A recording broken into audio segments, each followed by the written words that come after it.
Hello everybody. ये हमारा part third है। हमने ऑलरेडी पार्ट फर्स्ट और पार्ट सेकंड पढ़ लिया है। आपने अगर उसको नहीं देखा है तो आप जाके प्लीज़ मेरी प्लेलिस्ट में चेक करो और उसको देखो। हमारा थर्ड पार्ट है मेसोलिथिक एज। हम इसमें मेसोलिथिक एज के बारे में पढ़ेंगे। पार्ट सेकंड में ऑलरेडी हम लोगों ने पार्ट फर्स्ट में हमने जैसा कि स्टोन एज के बारे में पढ़ा। उसके बाद स्टोन एज 3 एज में आके डिवाइड होता है। पहला एज होता है उसमें से पैलियोलिथिक, दूसरा एज होता है उसमें से मेसोलिथिक, तीसरा एज है उसमें से चाल्कोलिथिक या नियोलिथिक। चाल्कोलिथिक सॉरी तो अलग एज हो जाता है, नियोलिथिक एज। ओके, तो जैसे हमने देखा था कि पैलियोलिथिक को प्री स्टोन एज कहा जाता है।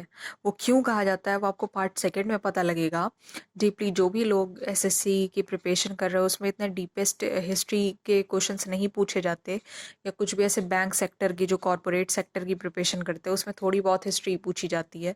तो आप इसको ईजिली अपनी नोट्स बना के ईजिली रिवाइज करके प्रिपेयर कर सकते हो। मेसोलिथिक एज में क्या आता है, मिडिल स्टोन एज इसको कहा जाता है। मिडिल स्टोन एज क्यों कहा जाता है? क्योंकि ये बीच का स्टोन एज है।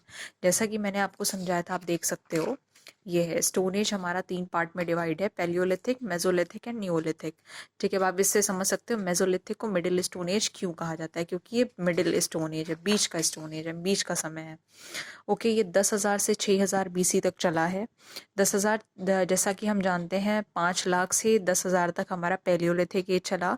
10,000 तक पैलियोलिथिक एज का स्टॉपेज हो गया, रुक गया वो। उसके बाद 10,000 से 6,000 तक बीसी तक, बीसी मीन्स बिफोर क्राइस्ट, यानी क्राइस्ट के जन्म से पहले जो भी चीज़ें हुई उसको हम बीसी से दर्शाते हैं। ये एक मान माना जाता है, ये एक मान माना जाता है। इसको माना जाता है कि इस तरीके से हमें समय का माप पता चल सकता है।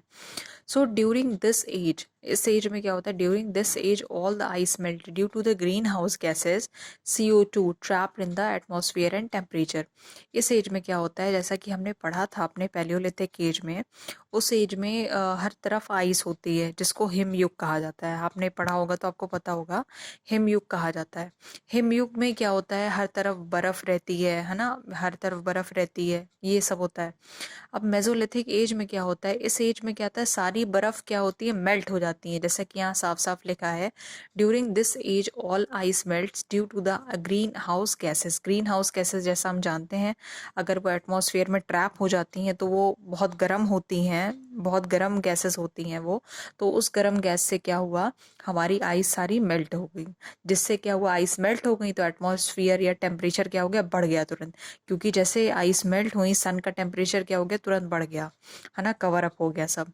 तो during this time the human was, उस वक्त में क्या होते थे, ह्यूमन क्या होते थे, हंटर एंड गैदर्स होते थे। हंटर एंड गैदर्स कौन होते थे, Hunter and gather who hunting and gathering the food, है ना, फूड, फ्रूट्स, एनीथिंग, आप कुछ भी बोल सकते हो उसको, है ना। तो जैसा हमने पेलियोलिथिक एज में पढ़ा था, उस वक्त भी लोग हंटर एंड गैदर्स होते थे। अब इसमें नई चीज़ क्या इंस्टॉल्ड हुई, ये आपसे एमसीक्यूज में पूछा जा सकता है, इसलिए प्लीज़ बी फोकस्ड।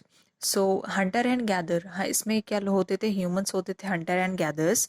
दूसरा क्या होते थे, जैसा हम जानते हैं पेलियोलिथिक एज में कल्टीवेशन का कोई, वहाँ पे खेती की कोई भी बात नहीं थी, खेती से लोग परिचित नहीं थे।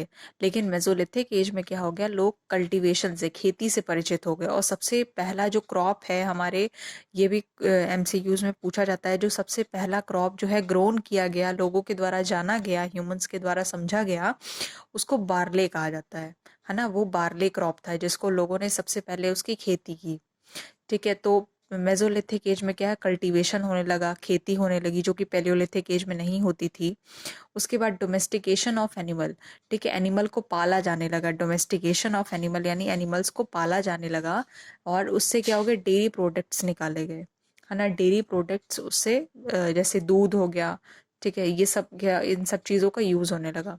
इस वक्त जैसा हमने देखा था, आप देख सकते हो सबसे ऊपर टॉप पे, fire was discovered at the last stage of the paleolithic age. जैसा कि हम देख रहे हैं कि फायर जो है वो डिस्कवर्ड किया गया पेलियोलिथिक के लास्ट एज में।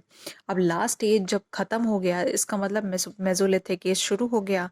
इसमें क्या हुआ, लोगों ने फायर का यूज जाना। यहाँ पे लोग फायर का यूज से परिचित नहीं थे, ठीक है, but humans did not know how to use fire, कि किस तरीके से फायर को हमें इस्तेमाल करना है। पेलियोलिथिक के ह्यूमंस ऐसा नहीं जानते थे, उस समय के ह्यूमंस ऐसा नहीं समझते थे। लेकिन मेसोलिथिक एज में फायर का यूज़ होने लगा। किस किस चीज़ों में यूज़ होने लगा? जैसा आप देख सकते हैं, use of fire of cooking to cooking food, खाना बनाने में। प्रोटेक्शन फ्रॉम वाइल्ड एनिमल, जैसा कि हम देखते हैं स्टोरीज कार्टून्स में देखते हैं कि कुछ वुडन स्टिक में वो लोग फायर लगा देते हैं तो उससे जानवर पास नहीं आते, उससे भगा सकते हैं। तो इस तरीके से हम उससे प्रोटेक्शन कर सकते थे, वाइल्ड एनिमल से अपनी सुरक्षा कर सकते थे। ठीक है। सो अब ये एक चीज़ है, बेडका cave painting near Bhopal, belongs to mesolithic age. एक बेडका केव पेंटिंग बनाई गई थी मतलब। ठीक है, केव पेंटिंग है ये, जो कि भोपाल में है, भोपाल में स्थित है, भोपाल में बनाई गई है, जो कि बिलोंग करती है मेसोलिथिक एज में। उसको कुछ मेसोलिथिक एज का उसको चित्रांकन किया गया, आप इसको नेट पे देख सकते हो। साइट्स इसकी क्या है? मेसोलिथिक एज में साइट्स कौन कौन सी देखी गई थी? सेंट्रल इंडिया, सेंट्रल इंडिया यानी एमपी, एमपी यानी मध्य प्रदेश। ठीक है, मध्य प्रदेश में लो मेसोलिथिक एज का जो पीरियड था वो चला है, मतलब ऐसा देखा गया कि ह्यूमन वहाँ मध्य प्रदेश के साइड में पाए गए, है ना। छोटा नागपुर प्लेट्यू, जो कि कहाँ पे है? उड़ीसा में है। ऐसे इस क्षेत्र में लोगों को देखा गया, इस क्षेत्र को मतलब माना जाता है, आप ऐसा कह सकते हो कि इस क्षेत्र को माना जाता है कि लोग यहाँ पे मेसोलिथिक एज के लोग यहाँ पे रहे, यहाँ पे उन्होंने अपना गुजारा किया। कृष्णा रिवर वैली, ठीक है, tools are stones but they were more pointed. देखिए, जैसा हमने देखा था कि पैलियोलिथिक एज में भी जो टूल्स होते थे वो स्टोन्स के ही होते थे, स्टोन्स के होते थे। तो मेसोलिथिक एज में कोई ऐसी कुछ चेंजेस नहीं आए थे, लेकिन फिर भी जैसा हम देख रहे हैं कि उस वक्त ह्यूमंस को ऐसा नहीं पता था कि शार्पनेस क्या होती, नुकीलापन क्या होता है, आप बोल सकते हो नुकीलापन नहीं पता था। जैसा भी होता था वो टूल्स का यूज़ करते थे, है ना। लेकिन मेसोलिथिक एज में क्या होने लगा? Tools are made up of stones, tools are made, obvious सी बात है, tools are made up of stones, but they were more pointed, लेकिन वो बहुत ज़्यादा धारदार, बहुत ज़्यादा नुकीले होने लगे। ठीक है, उनको शेप देना आ गया यानी। सो ये था हमारा third part. So thank you so much. Please like, subscribe and share to my channel. And if you like this video, so don't forget to press the bell icon. Thank you so much. All the best.